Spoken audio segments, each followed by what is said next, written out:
Aquello que lo conoce todo y no es conocido por nadie es el sujeto. Él es, por lo tanto, el portador del mundo, la condición general, siempre presupuesta, de todo lo que se manifiesta, de todo objeto, pues lo que existe, existe solo para el sujeto. Como tal sujeto se encuentra a sí mismo cada cual, pero solo en tanto que conoce, no en tanto que es objeto de conocimiento.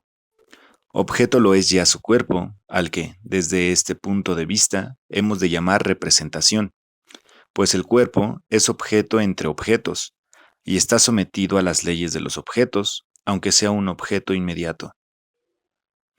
Como todos los objetos de la intuición, el cuerpo se halla en las formas de todo conocer, en el tiempo y en el espacio, por medio de los cuales existe la pluralidad.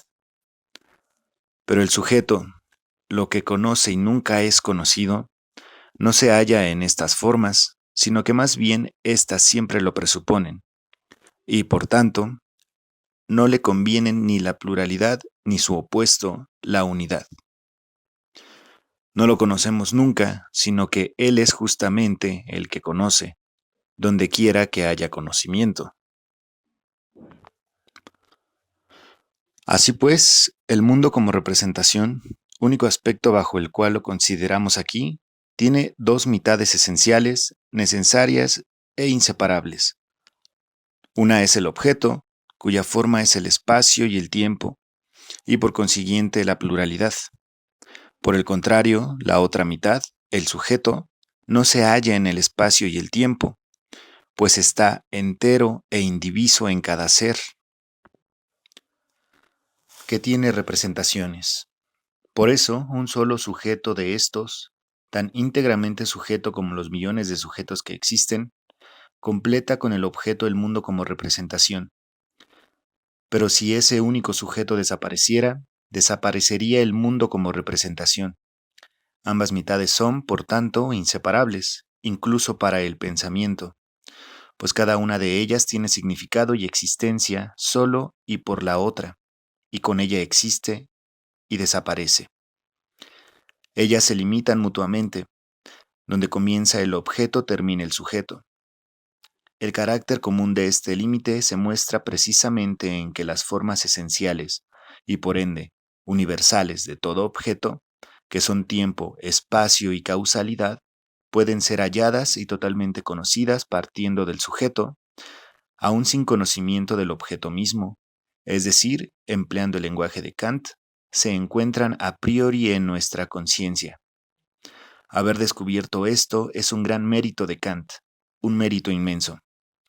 Sostengo además que el principio de razón es la expresión común para todas estas formas del objeto conocidas a priori, y que por eso, todo lo que sabemos únicamente a priori no es más que el contenido de ese principio y lo que se sigue del mismo.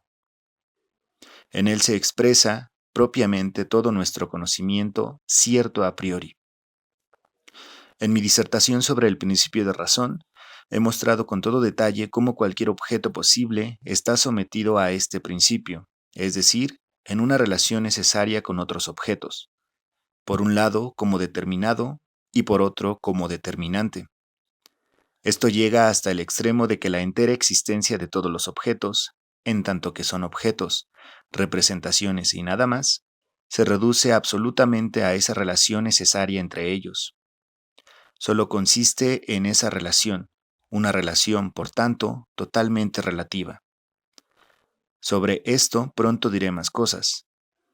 He mostrado además que conforme a las clases en que se dividen los objetos según su posibilidad, esa relación necesaria, expresada por el principio de razón en general, aparece en otras formas, lo cual confirma a su vez la correcta división de aquellas clases.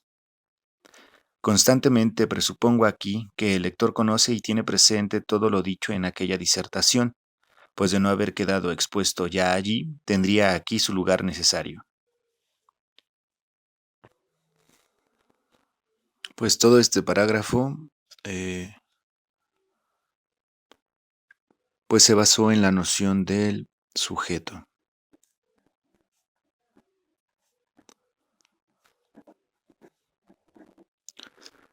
el cual lo caracteriza Schopenhauer como que es el que conoce todo, conoce todo y no es conocido por nadie, ya que lo que se conoce, pues es el mundo fenoménico.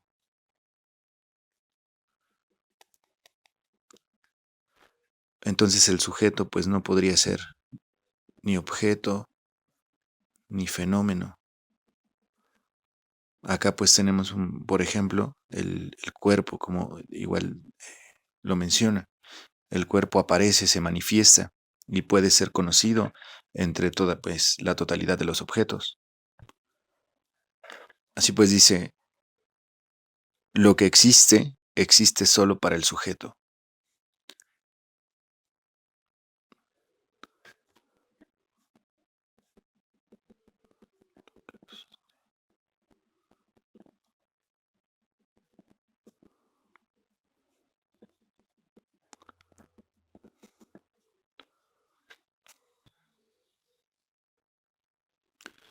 Y bueno, entonces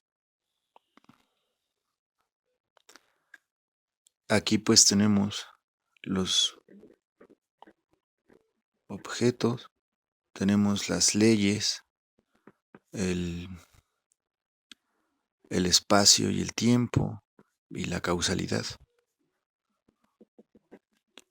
Por eso el cuerpo sí puede ser conocido porque está sometido a las leyes de, pues, de la causalidad, de la naturaleza. Y pues el sujeto no es cuerpo, el sujeto no es objeto, pero para poder conocer los objetos tiene que presuponerse el sujeto, igual por eso lo menciona como una condición general. El sujeto es el portador del mundo. Mundo. Y el sujeto es el que conoce, justamente donde quiera que haya conocimiento. Entonces no lo conocemos nunca, pero Él es quien conoce.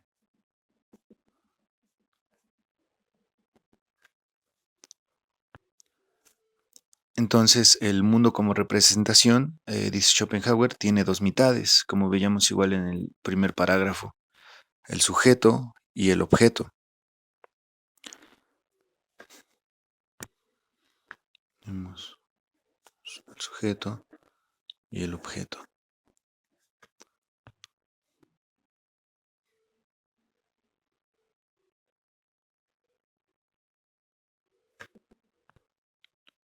Vemos que la forma del objeto es el espacio y el tiempo. Y esto implica la pluralidad. Es decir, pues todas las cosas que vemos, ninguna es igual a sí misma y pues se hallan en estas dos pues condiciones de espacio, situadas en un espacio y situadas en un tiempo, ambos específicos. Tendríamos entonces que el sujeto, igual como veíamos en el primer parágrafo, es el que, bueno, en esto es lo que se presenta y esto es lo que se representa. Entonces, estas son las dos mitades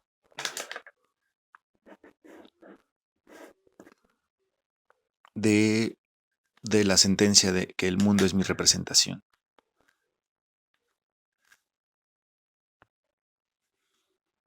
Y bueno, vuelvo a mencionarlo a priori, el espacio y el tiempo y también la causalidad